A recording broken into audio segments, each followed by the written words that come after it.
This ROM is called the LMO Droid, which is based on Android 15, and most definitely it is available for the Xiaomi Mi 8 III and the Redmi Note 9 Pro. Now, this ROM is available for a lot more devices, and like I said, it's based on Android 15. Now, this is a privacy focused ROM, no Google apps whatsoever, no micro G services. Yes, no micro G services. So forget about your hopes and dreams of Google applications. Now, I know I said no Google applications, and you might be like, what's that Gboard doing there? But hold on, I'll get to that in a moment. Now, if you look at the website, you'll see that this is the site for the LMO Droid, and this page is all about the Meato devices release page. Now, since you have, Orange Fox or TWRP, you don't need a recovery image.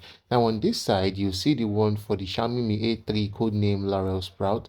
Now, this one does not have a recovery image, so I'm going to put the link to a particular video that I made how to install PixelOS using TWRP so that you'll be able to install this ROM and get to enjoy the privileges that come with it. Now, moving back to the phone, as I said before, there are no Google apps. I know. You are seeing the Gboard that is there, but don't worry. I'll come back to it in a few seconds. Now, going to settings, I will show you that I don't have any Google related thing installed or put in, no Google account whatsoever. And if you go to system, you see there's no micro G. Okay, so you see that I actually did not use any Google service. So now the thing is, how did I now install, Google Keyboard? Come on, let's be honest. How many of us will actually want to use the AOSP keyboard over Google Keyboard? I mean, be honest with yourself. If you were given the option to choose between Google Keyboard and AOSP keyboard, will you actually tell me that you are going to choose, AOSP keyboard? Everybody loves Google Keyboard. Now, when I click on search, the Google keyboard comes up, and then when you click on that web icon, it switches to AOSP. But come on, there's nobody that will actually want to stay with that AOSP keyboard. Now, going to folder, like I said, there are some applications that I have kept that I want to install.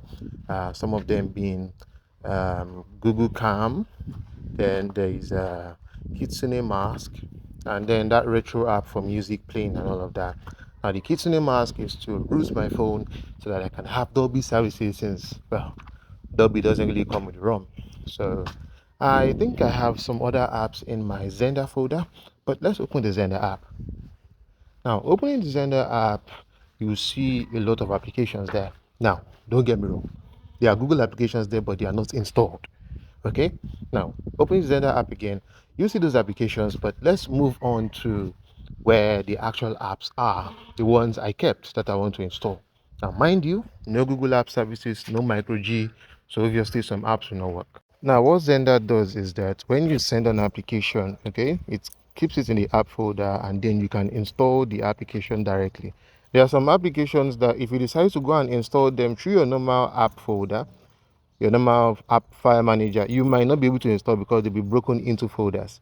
Now, since I've installed Google Keyboard, I want to install Keep, and for maps, we have a native map app called, is it Organic Maps now?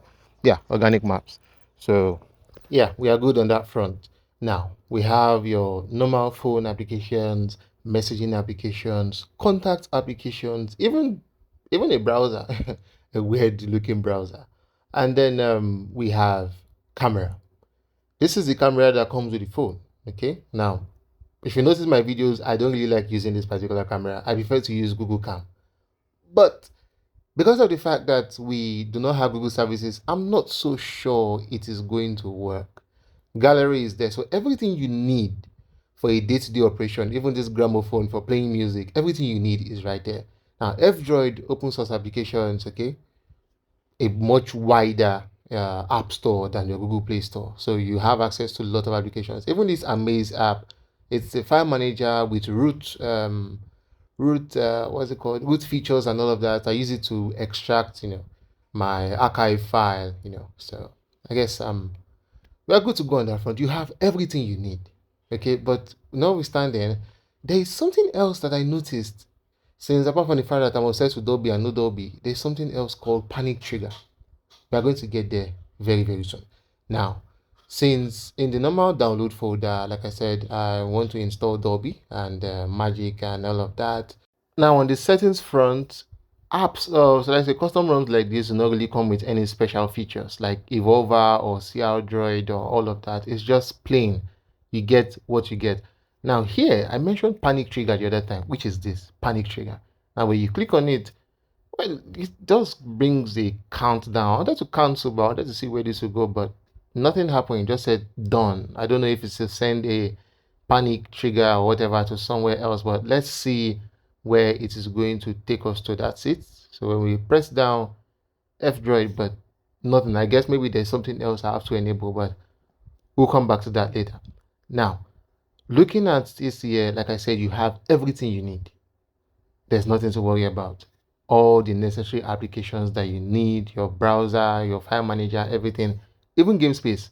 In case you want to install some good games to play around, you have all of that. Now let's go back to installing applications that I feel like will be necessary for our day-to-day use. Now, since I've already installed Google Keyboard, I'll install Keep. Now, the reason why it is not showing installing on the screen is because of those small dots that you can see there, which shows that these applications have been installed directly from the Play Store. But me, I just archived everything and then put on this custom ROM. So, do I really need Snapchat? Nah, I don't need that. So Spotify, Google Keep, VLC, even some Subway stuff. I mean, I wouldn't mind playing Subway stuff too. I just hope it works though, but it should work. I mean, it's not like it requires Google services and all. And the main thing now is this Gcam. Is it going to work? I honestly cannot say. It's more of a 50-50 thing because I feel like it will not work. But let me not be negative. Let me be positive. Opening and yeah, it crashed. Yeah, yeah. It crashed. Okay, let's try the other way. Let's go direct to the application. Let's see. Three. Oh, yeah. So it's definitely not for us. But I have another Gcam application though, which I'm going to try. Spotify is fine. I guess there are no issues for Spotify. And Subway Soft. Yeah. Let's see. Okay, Subway Soft works. I mean, no Google service requirements and all of that. So Subway Soft works. Let's put it at 17 or 16 years old. Okay, so let's play.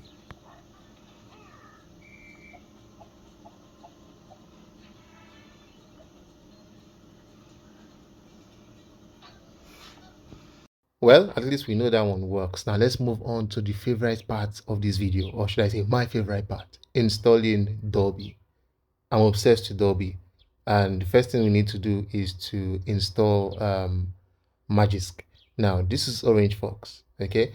In your own phone, can be the Mi A3, you might have what's it called? TWRP. Okay, now some custom ROMs like this, especially on the A3, you might not see TWRP anymore. It might open up its own custom recovery. Now, I'm also going to put another link on how you can sideload Magisk, okay, onto your phone so that you have root privileges. Now, with the Xiaomi Redmi Note 9 Pro, you just have to just, flash it normally using Orange Fox, and you're good to go.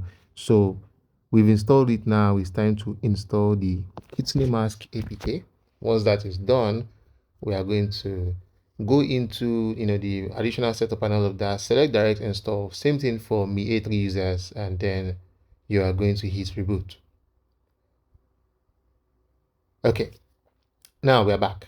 Now the next thing to do now is to try to install the Magisk module.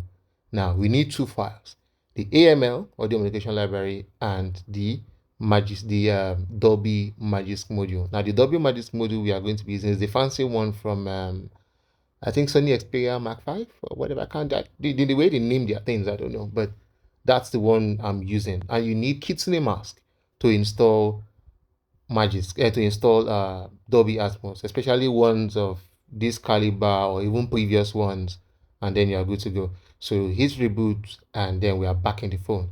Now, sliding up, you see the Dolby Atmos application. It has been installed. Now, next thing we need to do now is to play a song and test out the features of this Dolby Atmos. Let's go.